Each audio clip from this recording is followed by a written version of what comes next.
Eh bien salut à tous. Après la vidéo sur les Dracotitans de Antique, aujourd'hui on s'attaque à la catégorie des Gaia Titans. Alors commençons sans plus tarder. Ariel. On commence avec Ariel. Et non, ça n'a rien à voir avec Disney. Ariel est un titan elfe, protecteur et loyal qui maîtrise le vent et les tempêtes. Il appartenait à Metz, l'un des fondateurs de la Fondation Antique, mais il le donnera à Dante pour l'aider dans sa quête des titans légendaires et combattre le professeur. Ariel utilise des attaques basées sur la nature et le vent pour attaquer ses ennemis à distance. Il peut créer des tempêtes de feuilles pour désorienter ou distraire tout ennemi.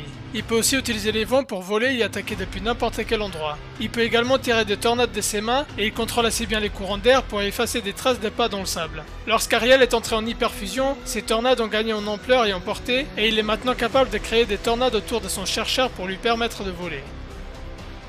Bulregar. Bulregar est un titan ressemblant à un chien et plus particulièrement un bulldog.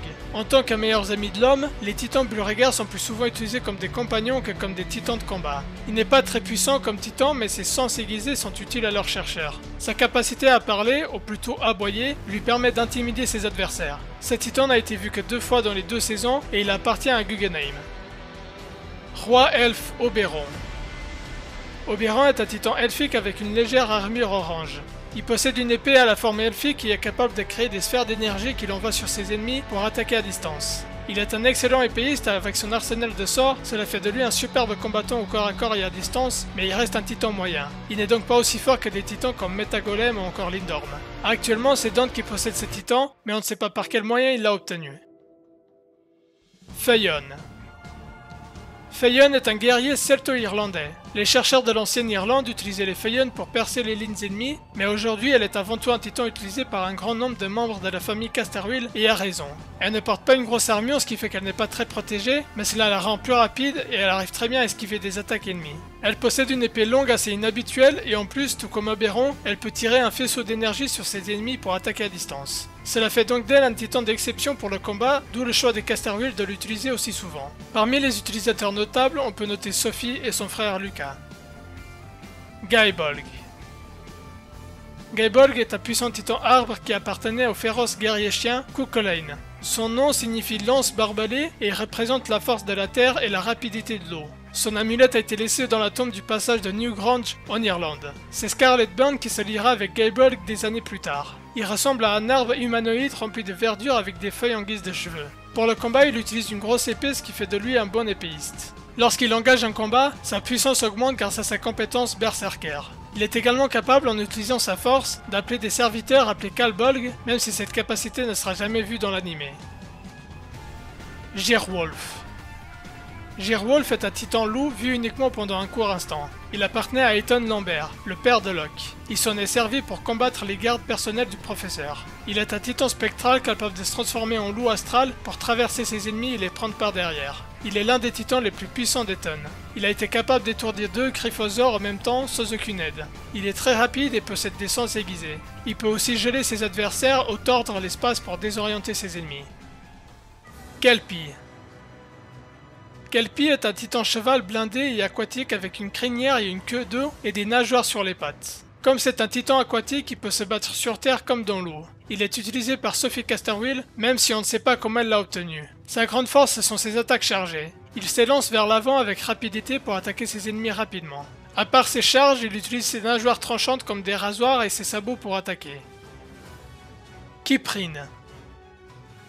Khiprin est un titan volant ressemblant à une sorte de libellule. Il n'est pas fait pour le combat mais pour le soutien. En effet, il possède des sortes de lianes aux bras sur ses épaules et jambes qui lui permettent de s'agripper à son chercheur, ou même d'autres titans leur donnant la possibilité de voler. D'après les archives de la Fondation Antique, il y avait des centaines de titans Khiprin et ils étaient très utilisés par leurs chercheurs. Cependant, une grande partie de leurs amulettes ont été perdues au cachet. Khiprin appartenait à Ethan Lambert et a été retrouvé par Locke et deviendra son premier titan. En hyperfusion, Khiprin arrive à fusionner avec son chercheur, un peu comme Vigilante, et donne à son chercheur une armure qui le protège et lui permet de voler. Lindorm. Lindorm est un puissant titan draconique également utilisé par Locke et c'est de loin mon titan préféré.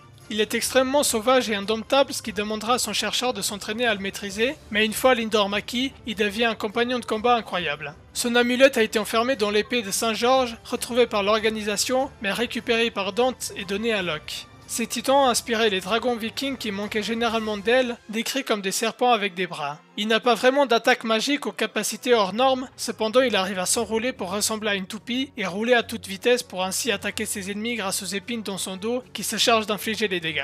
Autrement, il attaquera avec sa queue et avec ses griffes. Il peut également tirer une petite tornade de sa bouche. Lorsque Lindorm est entré en hyperfusion, son apparence a pas mal changé. Il a maintenant 2 queues, 4 bras et 4 cornes, ainsi que des pièces d'armure dorées. Comme il est devenu encore plus puissant, il a tendance à agir seul mais protégera toujours son chercheur. Lunar. Lunar est un petit titan appartenant à Sandra Lambert, la mère de Locke lorsqu'elle était encore chercheuse. Même si elle est de petite taille, elle peut invoquer un être astral autour d'elle d'une taille plus normale. Elle peut tirer des rayons magiques et invoquer des boucliers pour la protection. Comme Sabriel et Sorcerelle, Lunar a en quelque sorte un frère qui s'appelle Solar. Celui-ci est plus centré dans les attaques offensives tandis que Lunar est plutôt spécialisé dans la défense. Maelstrom. Maelstrom est un titan humanoïde dans le haut de son corps avec une tornade sur ses jambes ou à la place de ses jambes. Il appartenait à Metz mais a été donné à Dantval pour absorber les pouvoirs d'Erasimov. Ses pouvoirs principaux résident dans le fait de pouvoir absorber le pouvoir des autres et ainsi les annuler. On ne le voit que très peu donc on ne connaît pas ses véritables aptitudes au combat. Cela dit en passant, grâce à ses capacités, il est très certainement doué face aux ennemis qui utilisent la magie. Solar. Comme Lunar, Solar est un petit titan ressemblant à une fée qui exerce le pouvoir du soleil. Tout comme sa sœur, il est capable de manifester une forme plus grande de lui-même pour augmenter sa taille et la manipuler comme son propre corps. Il est capable de flotter et de tirer des rayons de chaleur sur ses ennemis. Malheureusement, on ne les voit que très peu, donc on ne connaît pas toute l'étendue de leur pouvoir. Templar. Templier est un puissant guerrier appartenant à Lucas Castorwheel, qui est son meilleur titan. Il a une grosse armure recouvrant la quasi-intégralité de son corps. Il possède une épée qui ressemble à une rapière et peut tirer des rafales d'énergie depuis son épée. À part ça, il est un très bon épéiste, mais encore une fois, on ne le voit que très peu donc on ne connaît pas toute l'étendue de sa puissance. Tolivan. Les Tolivan sont des titans féeriques qui ressemblent un peu à des taupes.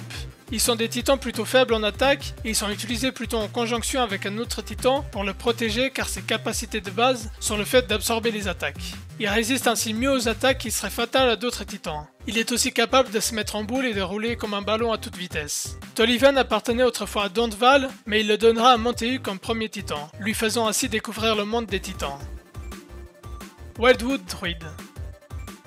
La druide des forêts sauvages est un titan humanoïde fait d'arbres, feuilles et branches. Druid est le principal titan de Lane, et apparemment un autre de ses titans serait en possession de Scarlet Burn. Elle peut contrôler les racines et les utilise pour immobiliser ses ennemis en les faisant pousser depuis le sol. Elle peut aussi créer des spores toxiques qu'elle lance sur ses ennemis. Ces spores s'avèrent assez efficaces contre des titans comme Sorcerelle et Gigadrone. Encore une fois, on le voit assez peu donc on sait peu de choses quant à sa réelle puissance. Et voilà qui conclut cette vidéo sur les Gaïa Titans de Antique. La prochaine fois, c'est au tour des Ecto-Titans, les titans égyptiens. En attendant, j'espère que cette vidéo vous aura plu, portez-vous bien et à la prochaine.